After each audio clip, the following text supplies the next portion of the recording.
Dena Brahmarudaya Adikavaye Mujanti Jasuraya Tejo Varimadam Yata Vinimayo Yatra Trisargo Misha Damna Srina Sada Nirasta Kuhakam Satyam Param Dhimahi.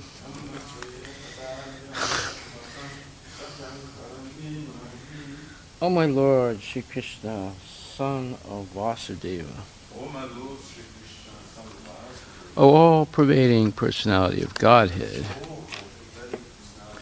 I offer my respectful obeisance unto you. I meditate upon Lord Shri Krishna because he is the absolute truth and the primeval cause of all causes, of the creation, sustenance, and destruction of manifested universes. He is directly and indirectly conscious of all manifestations. And he is independent because there is no other cause beyond him. It is he only who first imparted the Vedic knowledge unto the heart of Brahmaji, the original living being. By him, even the great sages and demigods are placed into illusion, as one is bewildered by the illusory representations of water seen on fire or land seen on water.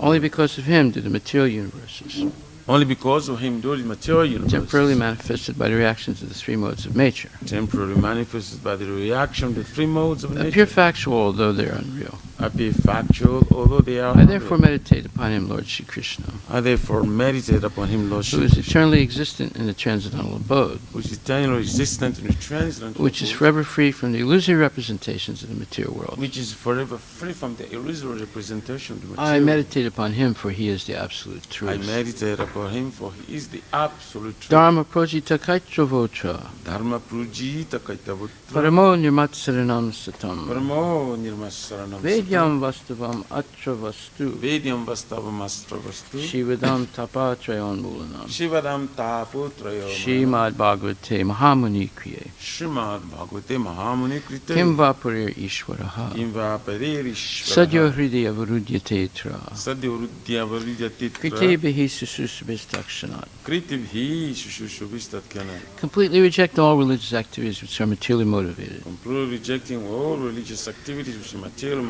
motivated. Bhagavata Purana propounds the highest truth, This Bhagavad Purana propounds the highest truth, which is understandable by those devotees who are fully pure in heart. which is understandable by those devotees that are fully pure in heart. The highest truth is reality distinguished from illusion for the welfare of all. The highest truth, the reality distinguished from illusion for the welfare of all. Such truth uproots the threefold Such mysteries. a truth uproots the threefold miseries. This beautiful Bhagavatam, compiled by the great sage Vyasadeva in his maturity, This beautiful Bhagavatam compiled by great sage Vyasadeva's maturity is sufficient in itself for God is realization. sufficient itself for God realization. What is the need of any other What scripture? is the need of the other scripture? As soon as one attentively and submissively hears the message of Bhagavatam, As soon as one attentively and submissively hears the message of Bhagavatam, by this culture of knowledge, by this culture of the knowledge, Supreme Lord is established within his heart. the Supreme Lord is established within his heart. Nikama kalpataror galitam phalam, Nigama kalpataror galitam sukamakad amrita dravya samyutam, Sukam mrita dravasam pibata bhagavatam rasam malayam, Pibata Bhagavatam rasamaya muhur aho raska bhuvibhavakaha. Mura hura sikab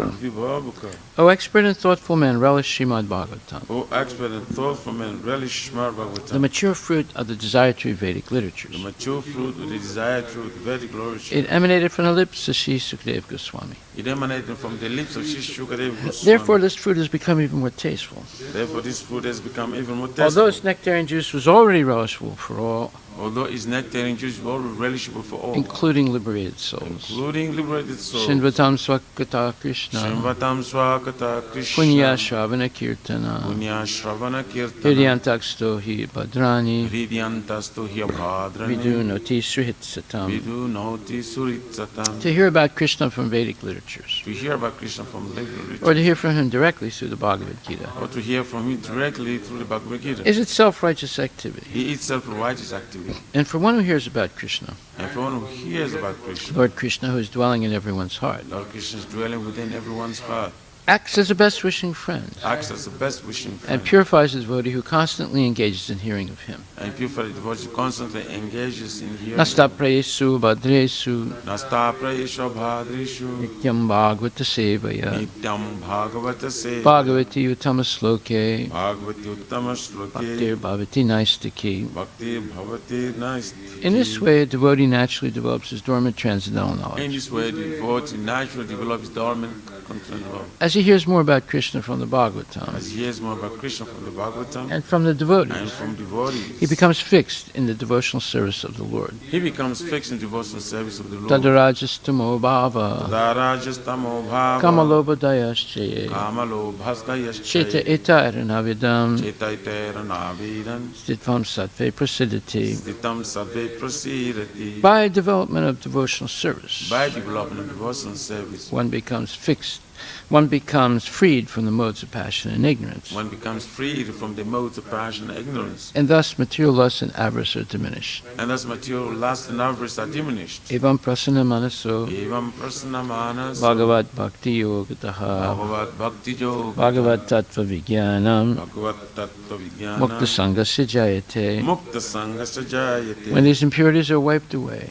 When these impurities are wiped the away, candidate remains steady in his position of pure goodness, the candidate remains steady in his position of pure becomes goodness, enlivened by devotional service, becomes enlivened by devotional and service, understands the science of God perfectly. and understands the science of God perfectly. Vidyate Hridaya Grantis Vidyate Hridaya Grantis Chidyante Sarva Samsaya Chidyante Sarvasam Shiyante Chasya Karmani Chidyante Chasya Karmani Krista Evat Manisware. Drutta Evad Manishwari. Thus Bhakti Yoga serves the heart not of material affection, Thus the Bhakti Yoga serves the heart of material and affection, enables one to come at once to the stage of a samsayam samagram, and enables to come at once to the stage of assumption samagrama, understanding of the Supreme Absolute Truth Personality of Godhead. understanding the supreme absolute true personality of God. Therefore, only by hearing from Krishna or from his devotee in Krishna Therefore- consciousness Therefore, only by hearing from Krishna or from his devotee in Krishna consciousness can one understand the science of Krishna. can one understand the science of Krishna.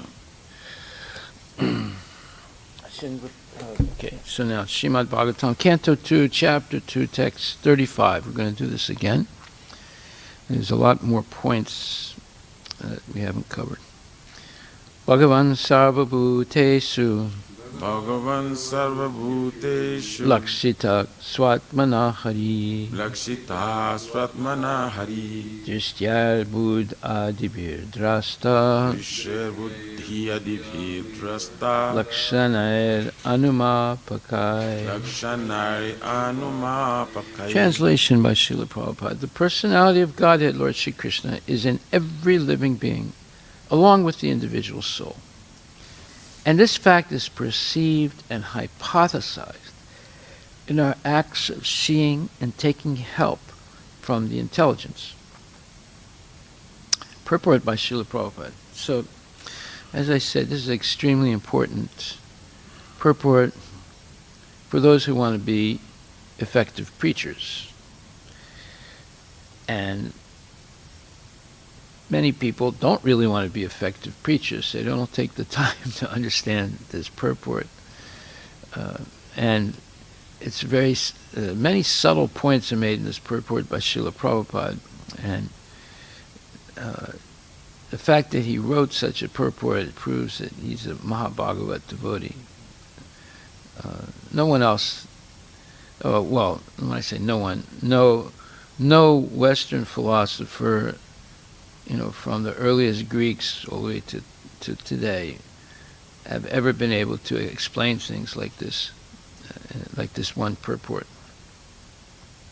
That's because they're all speculators. They don't accept Vedic authority. They want to do things in their own way.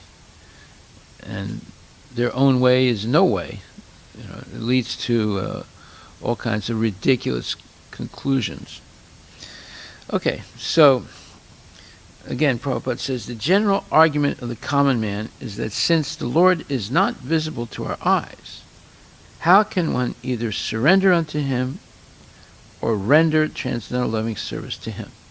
So this is a typical comment or question by mundane people, because they think seeing is believing. And it's not true. Seeing is not the best sense for understanding things. Hearing from bona fide, let's say, bona fide authorities, such as Vyasadeva, Narada Muni, Vyasadeva, Brahma, Narada Muni, Vyasadeva, and the Alvars, and then Vaishnava Acharyas. These are the right persons to hear from, because they will all simply repeat what Krishna has said. They don't add or subtract. But they can elaborate. And therefore, for a person to become a guru today, they have to be able to repeat, and without changing, the words of the acharyas, and ultimately the original spiritual master, the original authority is Krishna himself. So we have Krishna's direct words in Bhagavad Gita, and then we have the words by Krishna's pure devotees in Srimad Bhagvatam. So these are the real sources of knowledge. So Prabhupada says, to such a common man, here is a practical suggestion. Notice he says a suggestion, given by Sri Sukadeva Goswami as to how one can perceive the Supreme Lord by reason and perception. So, this, what do scientists do? They observe things, and then they try and explain what they are, and they're looking for models or repetition of things that make us understand how to understand what we're seeing. So Prabhupada says, actually the Lord is not perceivable by our present material eyes senses. But when one is convinced of the presence of the Lord by practical service attitude, there is a revelation by the Lord's mercy. And such a pure devotee of the Lord can perceive the Lord's presence always and everywhere. So this just eliminated almost everyone today, because they don't accept this process of practical service attitude and practical service as a means of achieving or of receiving revelation by the Lord's mercy. They don't believe in revelations of the Lord. They don't believe in the Lord, that there's such a person exists. So this is a different type of knowledge, or process of knowledge, let's put it like that. It's a different process of knowledge. It's based on surrender to the Lord and submissively following his instructions, asking significant questions, and of course rendering service. Then, through the mercy of the spiritual master and the parampara, and ultimately Krishna, one can begin to understand the reality of their position in this material world. He can perceive that intelligence is the form direction of the Paramatma plenary portion of the personality of Godhead. Well, this is a practical fact, that intelligence is a form direction, is the source of this form direction, just like a father gives instruction to his children, and he says, don't do this, but do this. So that's he has superior intelligence, and he's giving form direction to the child. And when we have feelings that, oh, I don't think I should do this, I have a type of intuition that says I shouldn't do this, that's actually Paramatma speaking to us, trying to give us form direction, or from superior intelligence, so that we can adjust our intelligence to not make mistakes. So it says, a person who has this practical service attitude, engaged in service, they will have revelation by the Lord's mercy. And then the devotee, the pure devotee of the Lord, can perceive the Lord's presence always and everywhere. He can perceive that intelligence is the form direction of the Paramatma plenary portion of the personality of Godhead. Well, yeah, all intelligence is coming from, and all knowledge is coming from Paramatma, or Krishna, who's in the heart. And this is something that we can actually experience as we advance in devotional service. The presence of Paramatma in everyone's company is not very difficult to realize, even for the common man. And the procedure is as follows. So, as we said, the first step is to realize that I am a person, a unique individual, and that's my self-identification, and that I actually exist. My existence is not an illusion. So that was Descartes' realization. He said, I think, therefore I exist. Right? When a person is convinced of their existence as a unique individual, then this process of understanding the presence of the supersoul and understanding the material nature properly and how one is conditioned by material nature, but one is actually superior. All these things will become manifest by this simple process of perception and reason.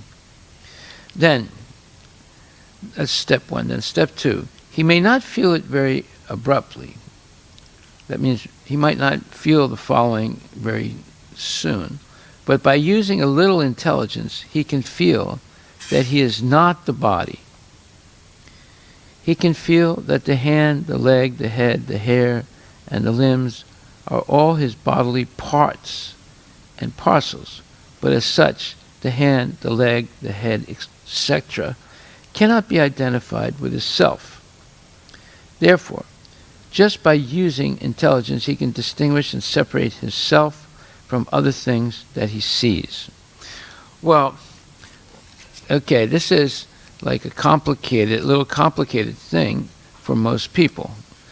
And so, therefore, it requires a little bit of explanation. Prabhupada has given a quick explanation here.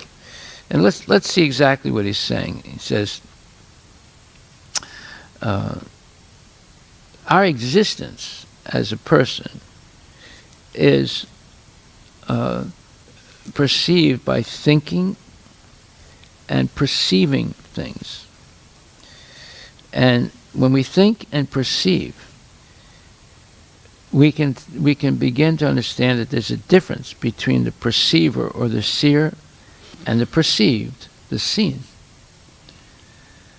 Just like I can see my hand, and if I think about it, the fact that I'm perceiving it, and I say my hand, I don't say I hand, right?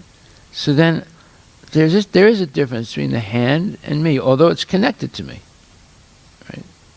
It's just like someone has a car, and they say, this is my car. They don't say, I am the car. Right? That means there's a difference between the car and the person. And when I say, this is my hand, I don't say, I hand. So there's a difference between myself, the perceiver, and the object that I'm perceiving, which is the hand, even though it's connected to my body. So, for example, one sees his hand, leg, and in general his body. He is the seer, and his body is the seen. There is therefore a difference between the seer and the seen. And in the 13th chapter of Bhagavad Gita, 27 to 35, let's take a look at that. 13th chapter, verse 27 to 35. Let's see what it says. It says, O chief of the Bharatas, know that whatever you see in existence, both the moving and the non-moving, is only a combination of the field of activities and the knower of the field. See, this 13th chapter is really important. 13th chapter, all the chapters are important, but the 13th chapter really brings into focus this whole idea of the seer and the seen. And the purport, it says, both material nature and the living entity, which were existing before the creation of the cosmos, are explained in this verse. Whatever is created is but a combination of the living entity and material nature. There are many manifestations like trees, mountains, and hills which are not moving, and there are many existences which are moving. And all of them are but combinations of material nature and the superior nature, the living entity. Without the touch of the superior nature, the living entity, nothing can grow. The relationship between material nature and spiritual nature is eternally going on, and this combination is effected by the Supreme Lord. Therefore, he is the controller of both the superior and inferior natures. The material nature is created by him, and the superior nature is placed in this material nature, and thus all these activities and manifestations take place. So, this is a very important purport. It's something that people read, but I guarantee you they don't understand what it means. I can speak for myself also.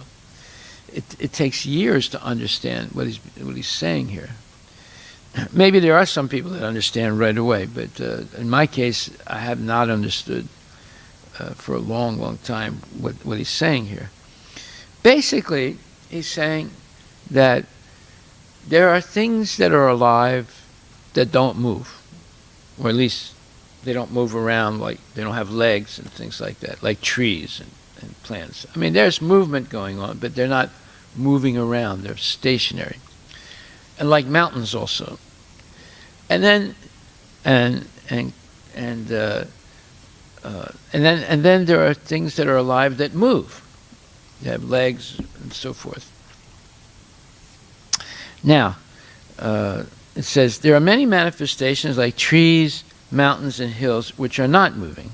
And there are many existences which are moving. And all of them are but combinations of material nature and the superior nature. So when he says trees, we understand trees. Why does he say mountains and hills? Because they're also living entities. Although they're not moving with legs like mammals and human beings, they are increasing and decreasing. That's a sign that there's a soul present. And there are many existences which are moving, and all of them, the non-moving and the moving, are but combinations of material nature and a superior nature. See? So he's saying that superior nature is the soul. So things that grow and diminish are actually living beings. There's a soul present in them. There are things that don't grow and don't diminish. There are like some rocks. A lot of the rocks are like that. There are some rocks that do grow, by the way, and diminish, but most are not. And then you have like tables and chairs, and you have walls, and you have buildings, and things like that. They don't grow like mountains. They don't diminish. They deteriorate over time. That's a fact. But it's not like growth. Okay, so then it says, without the touch, it says, there are many manifestations like trees, mountains, and hills which are not moving, and there are many existences which are moving, and all of them are but combinations of material nature and a superior nature, the living entity. Without the touch of the superior nature, the living entity, nothing can grow. See, there it is right there. Nothing can grow.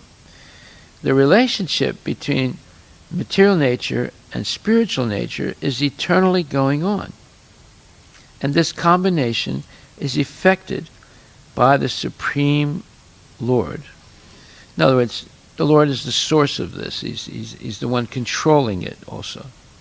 Therefore, he's the controller of both the superior and inferior natures. Right there, there's a sharp difference between the modern scientists and Krishna conscious philosophy. They don't say that there's a controller who's a person behind this whole material cosmos. They deny the existence of such a thing. And they make all kinds of arguments that there isn't such a person.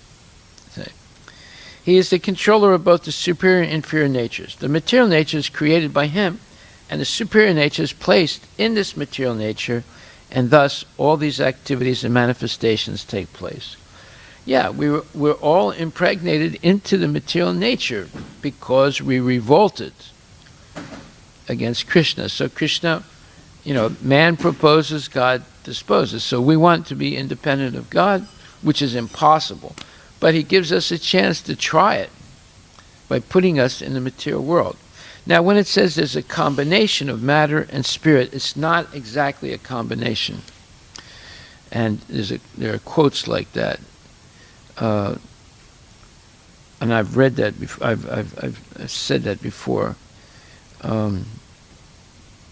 Yeah. Okay. So let's take a look at 9th chapter, 4th verse, where it says, "May-2021 idam sarvam."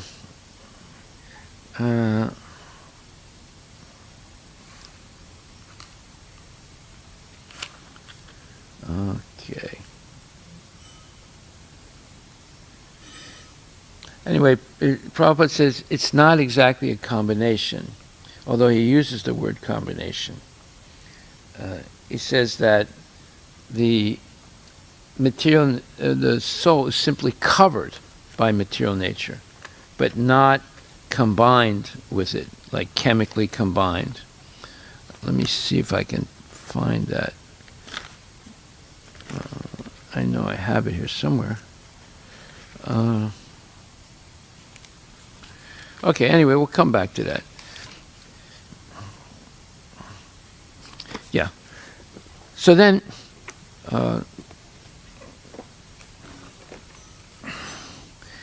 it says the procedure is as follows. So we said the first thing, that one exists as a unique individual. Number two, we can understand the difference between the seer and the seen. Therefore, he says, therefore, just by using intelligence, one can distinguish and separate his self from other things that he sees. So that's the proof that there's not a combination, like a chemical bonding of the soul and material body, right? So the natural conclusion is that the living being, either man or beast, is the seer, and he sees besides himself all other things. So there's a difference between the seer and the seen. So again, if they were combined, you wouldn't be able to have such a realization, right?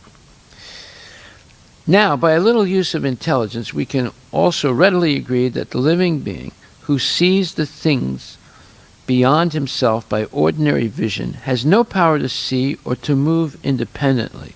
That is a huge point. So, why is this a fact? Well, because the instruments of seeing, the objects of seeing, and the process of seeing are all provided to the seer by nature. Now, why does it say by nature? Because it looks like it's nature. It doesn't mean that it is necessarily nature, but at least it looks like that. And that's explained in 13th chapter, 21st verse. Karya karana kartritve hetur prakritir uchyate. Purusha sukhadukanam bhoktritve hetur uchyate. And this says, nature is said to be the cause of all material causes and effects, whereas the living entity is the cause of various sufferings and enjoyments in this world. So when it says nature is said to be, well, it looks like nature is the cause and is the material cause and effects, but actually the Lord is there as the ultimate cause. So let's read the purport. The different manifestations of body and senses among the living entities are due to material nature. There are 8,400,000 different species of life, and these varieties are creations of the material nature. They arise from the different sensual pleasures of the living entity. So, the desires of the living entity are the, in other words, because the living entity has so many desires, material nature supplies 8,400,000 possible species in which those desires can be attained. They arise from the different sensual pleasures of the living entity, who thus desires to live in this body or that. When he is put into different bodies, he enjoys different kinds of happiness and distress. His material happiness and distress are due to his body, and not to himself as he is. Well, that's another big point. The soul does not actually suffer. It's the body that suffers. But when the soul identifies with the body, it also experiences suffering. But actually, the soul is above suffering because it's not a material thing. Just like you decide to take a flight in an airplane from, let's say, Mumbai to New York. As soon as you step on the airplane, whatever happens to the airplane happens to you. If the airplane goes up, you go up. If the airplane comes down, you go down. If the airplane crashes, you crash, you see. So as soon as you stepped into the airplane, which is a body, right? And it moves because it's being moved by the intelligence of human beings. Whatever happens to the airplane, you experience by the association with it. So when we desire to enjoy sense gratification in a certain way, we receive a body that's commensurate to, or that is suitable for doing it. And whatever happens to the body affects us because of the false identification. And therefore we have to learn to be aloof from the body by tapasya. Say, what does a yogi do when he performs tapasya? Or what does a sinner do when they perform penances?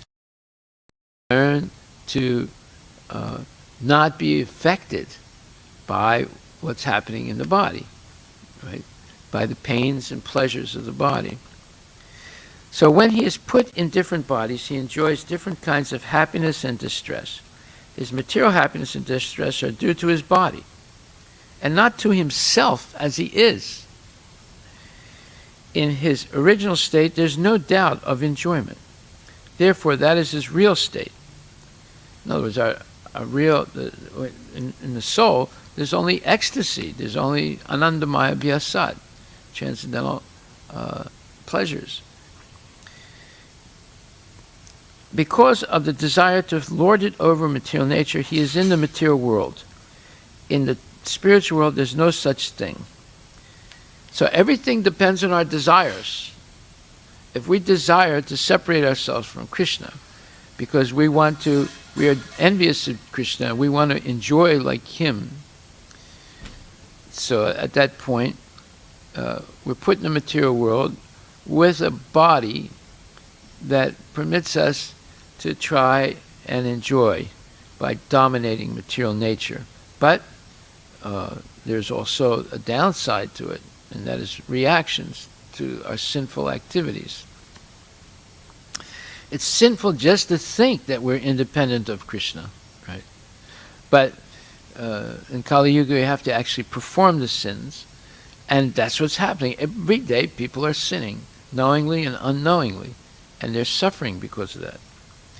In the spiritual world, there's no such thing. The spiritual world is pure. But in the material world, everyone is struggling hard to acquire different kinds of pleasures for the body. It might be more clear to state that this body is the effect of the senses. The senses are instruments for gratifying desire.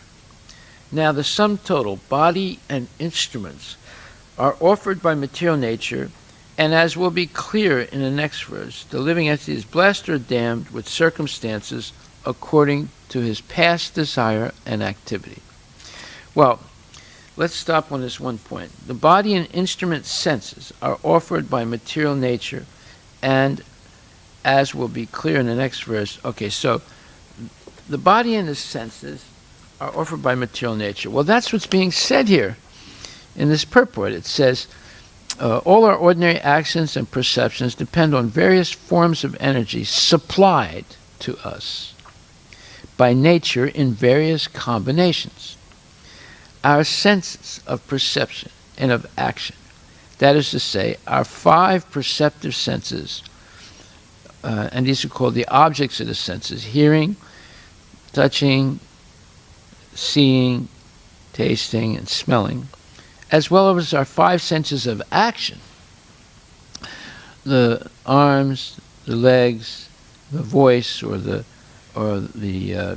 speech, evacuation organs, and reproductive organs, and also the 3 subtle senses: mind, intelligence, and ego.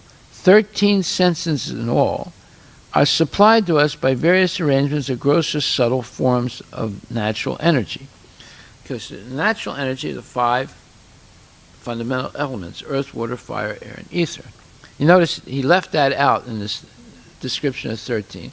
And he left out also the senses themselves: eyes, ears, nose, tongue, skin. Okay? Because what is he talking about? He says, our senses of perception and of action, that is to say, our 5 perceptive senses, the hearing, touch, sight, taste, smell, those are actually the objects of the senses. The senses themselves are eyes, ears, nose, tongue, skin. These are all supplied to us, and this is what we're using for all our ordinary actions and perceptions. Right? Okay, so, and it is equally evident that our objects of perception are nothing but the products of inexhaustible permutations and combinations of the forms taken by natural energy. So, the objects of our perception, those are, trees, cars, buildings, all these things. They're simply combinations or permutations of earth, water, fire, air, and ether. Okay? So, as this conclusively proves that the ordinary living being has no independent power of perception or of motion, and as we undoubtedly feel our existence being conditioned by nature's energy, we conclude that he who sees is spirit, and that the senses as well as the objects of perception are material. Well, let's see what is being said here. We just read 25.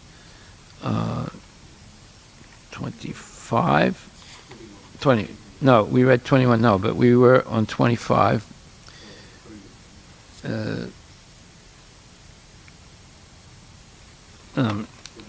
27, yeah. We were on 27. So now we'll go to 28. Let's see what he says.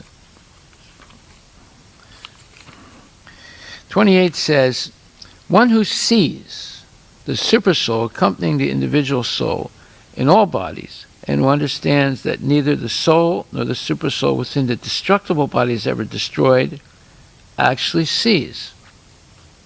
So, 27 is what we just read. Know that whatever you see in existence, both the moving and non-moving, is only a combination of the field of activities and the knower of the field. But now we go on to the higher point, and that is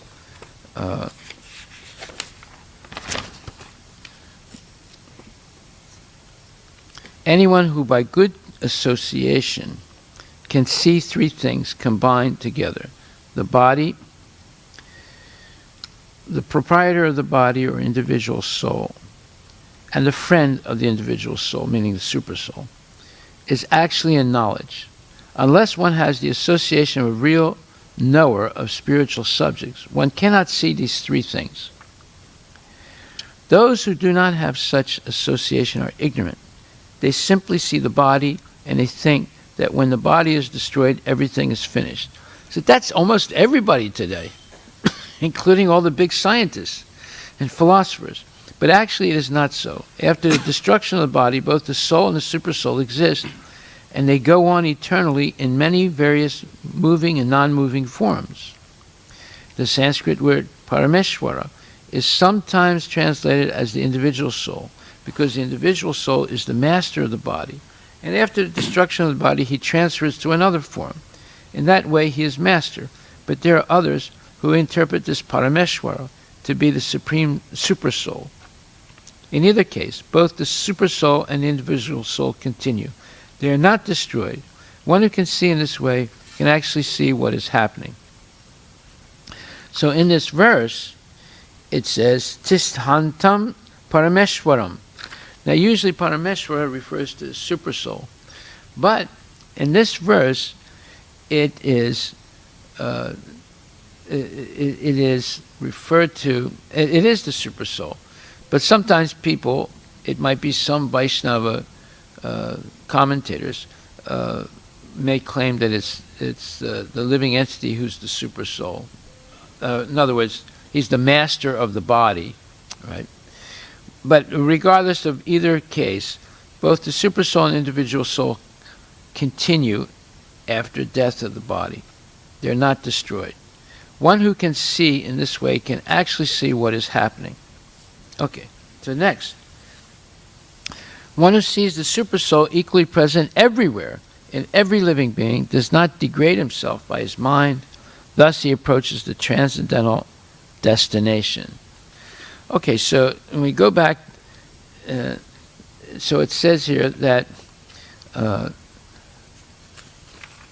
you have the five objects of the senses, you have the five senses of action, or working senses, and then you have the information gathering senses, eyes, ears, nose, tongue, skin, and above that you have the mind and the intelligence and the false ego.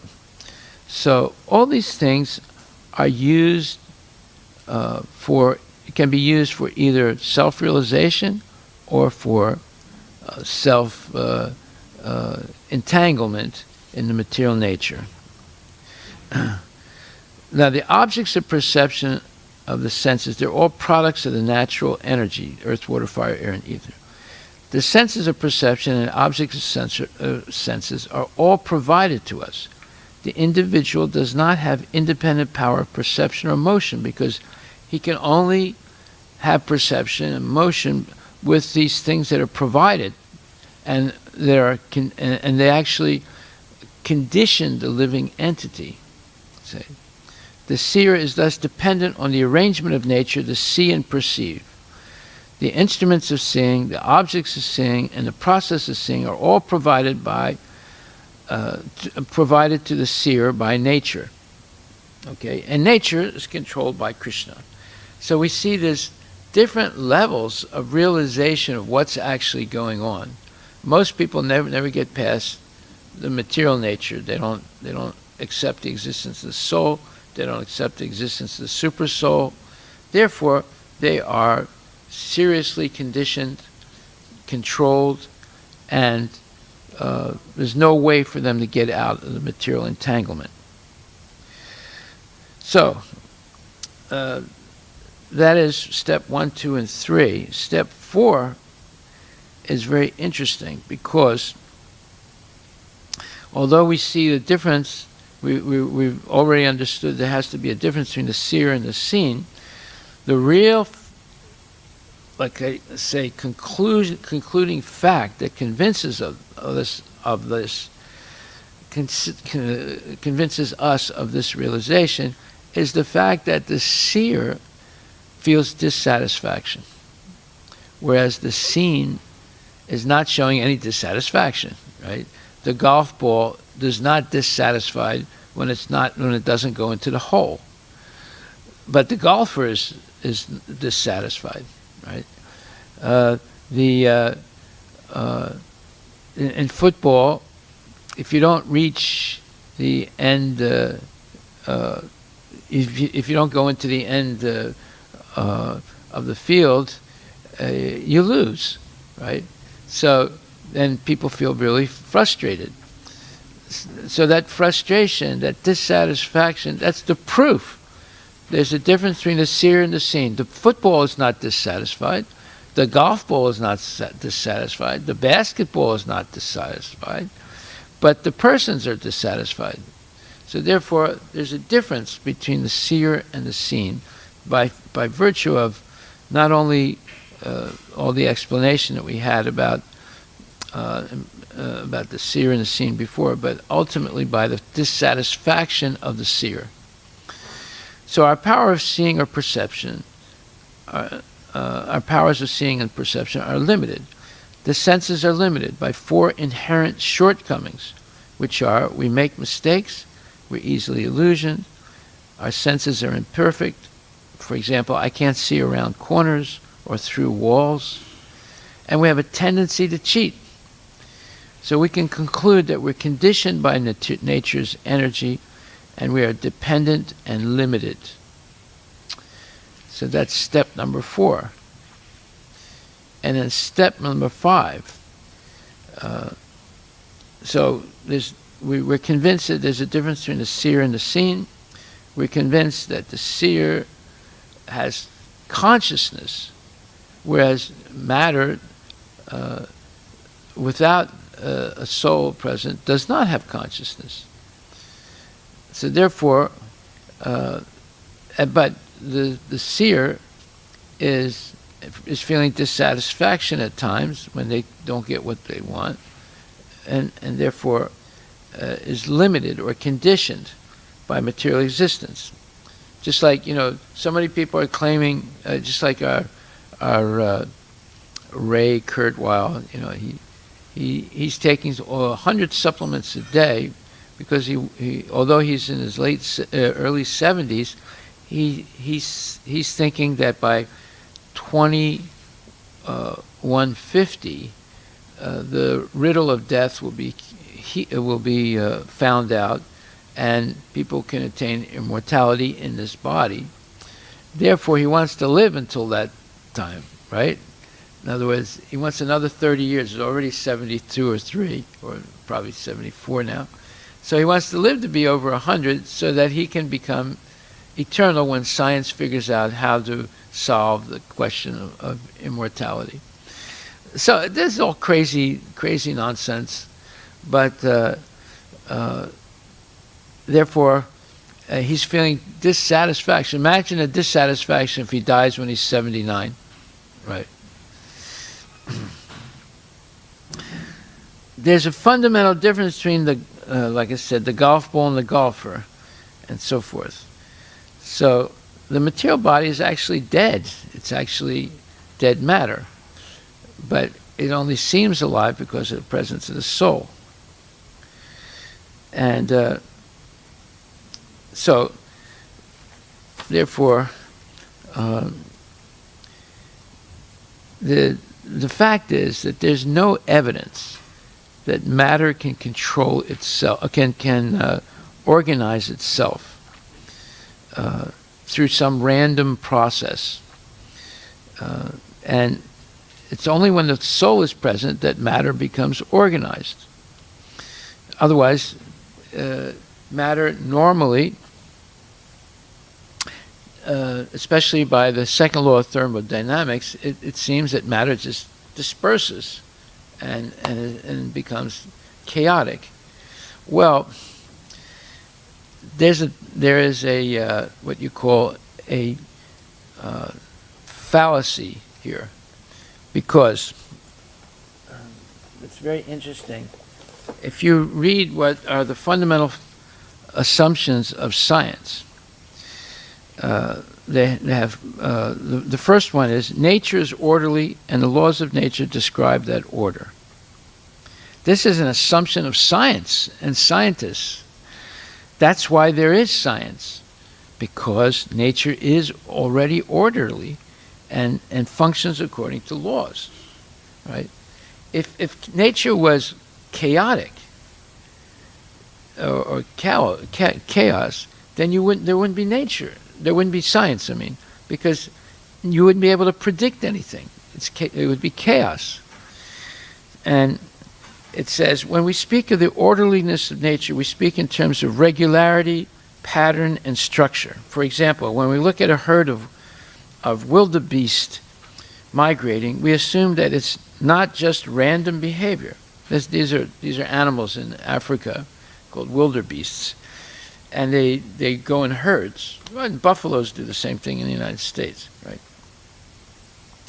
We justify this assumption through observation by noting the patterns of behavior. The same applies to other natural phenomena. Before Newton's law was formulated, the motions of the planets were unexplained. We knew they were moving in specific patterns, but we didn't know why. Newton unraveled the mystery by making an assumption. He assumed that gravity would hold true not just here, but elsewhere too, a universal law that applied everywhere.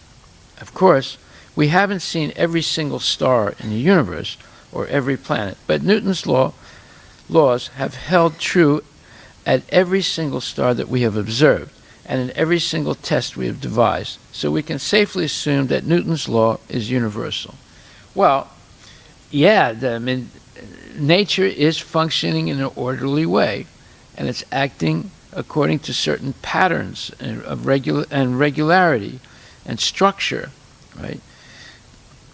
And then the next assumption of science is we can know nature. We assume that we can learn about nature and natural law through observing it. This might seem self-evident, but it isn't. Until you make the logical assumption that you can learn about something by observing it, you can't begin to reason about it. Once again, we're assuming that something is universally true. If I can learn about wildebeest by observing them, can I also learn about, say, the past by looking at the ruins of an ancient city? We assume that we can, and so we do it, and thus far, it yielded very good results. Well, actually, it's not a fact, because our observation, see, they're basing everything on observation, is limited, right? So therefore, although Newton's law appears to be universal, it's only universal in certain parameters, right? The objects that you're observing have to be macro objects, but when you get down to molecules and atoms, many of the laws of Newton don't explain the movement of those objects that are microscopic or atomic. So therefore they had to come up with a new theory called the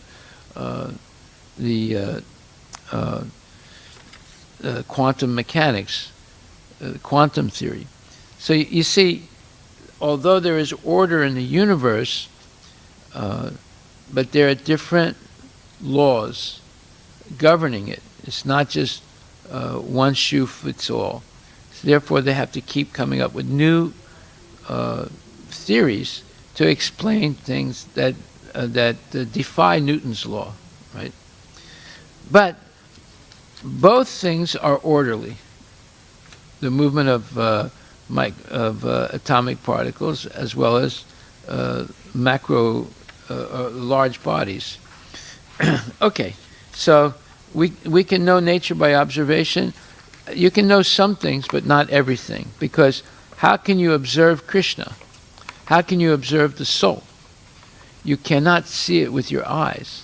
You have to assume it by effects of the presence of the soul. See? And then their third assumption, all phenomena have natural causes. And they say, we assume that nothing we see is unnatural. In other words, they don't believe in the spirit. They don't believe in the soul.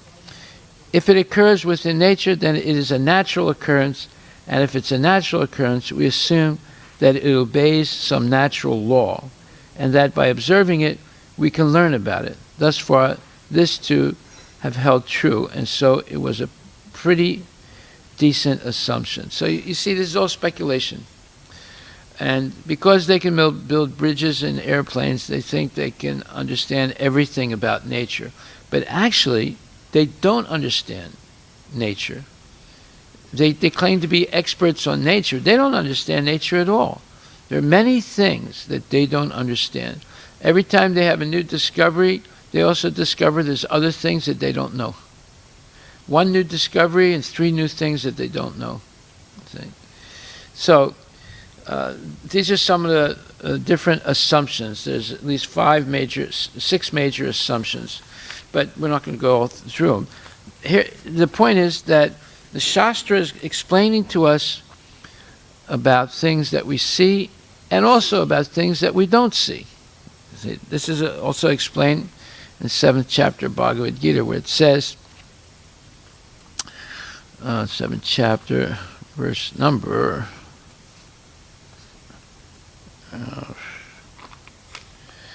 Jnanam teham cha vijnanam idam vaksyami asesataha yajgyatva nehabhyo nyajgyatavya avasisyate. I shall now declare unto you, Krishna says to Arjuna, in full this knowledge, both phenomenal and numinous. This being known, nothing further shall remain for you to know. Well, phenomenal means what you can see, and numinous means what you can't see. So how can scientists explain something that they can't see when they base everything on seeing? You see. But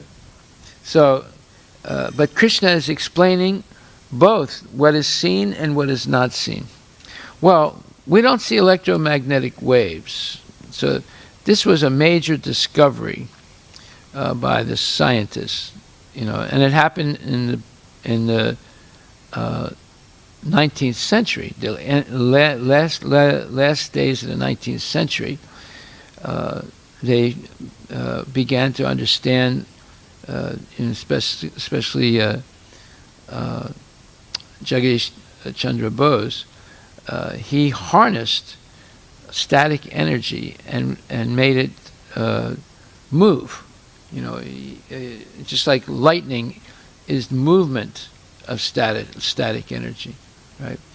And then he learned how to harness that the movement of electricity. In other words, electricity is everywhere, but most of it is static. But when you see lightning, then it's moving, right?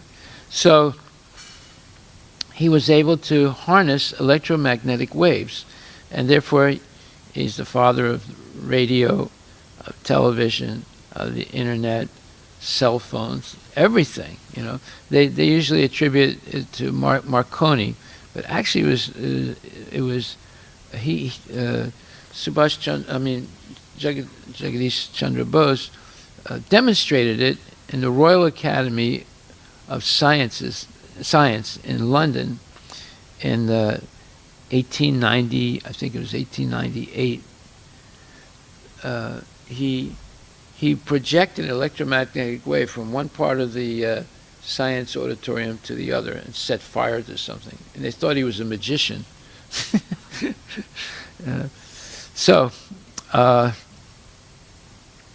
And that's the basis of telephones and cell phones and everything. Okay, so then if we look at Bhagavad Gita 13:29, it says, one who sees the super soul equally present everywhere in every living being does not degrade himself by his mind, thus he approaches the transcendental destination. Well, obviously scientists are not seeing the super soul at all. They don't even see the soul. So whatever knowledge they have is very, very incomplete. Okay, so therefore, to finish this, the fact that we have dissatisfaction proves that we have a soul that's different than the body, because the body or matter does not express dissatisfaction. Okay, so then Prabhupada writes, at this point, So every living being has this intelligence, and this intelligence, being the direction of some higher authority, is just like a father giving direction to his son. The higher authority, who is present and residing within every individual living being, is the super self. So that is where we stopped yesterday. Again, we're going to stop at this point, and tomorrow we'll finish this. We won't go over all the previous points. Are there any questions?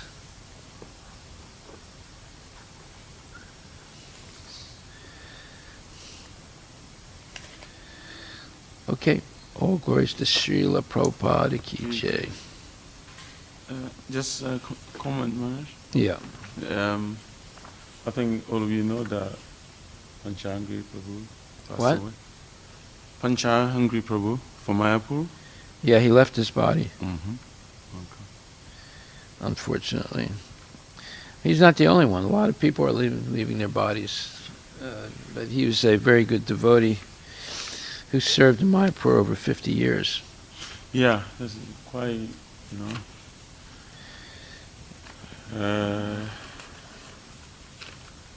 he's known to all of us, Mayapur. He's been there from the beginning. He's been so kind, so his presence really is part of Mayapur, basically. Mayapur community, so very sad.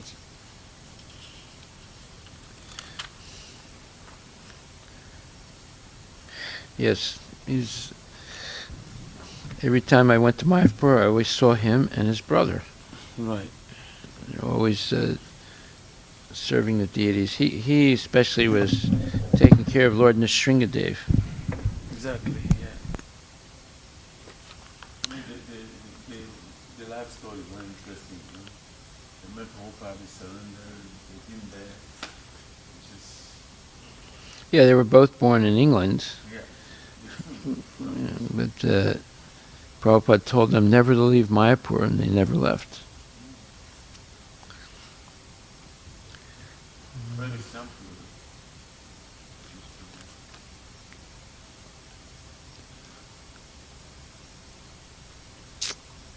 What the heck is this?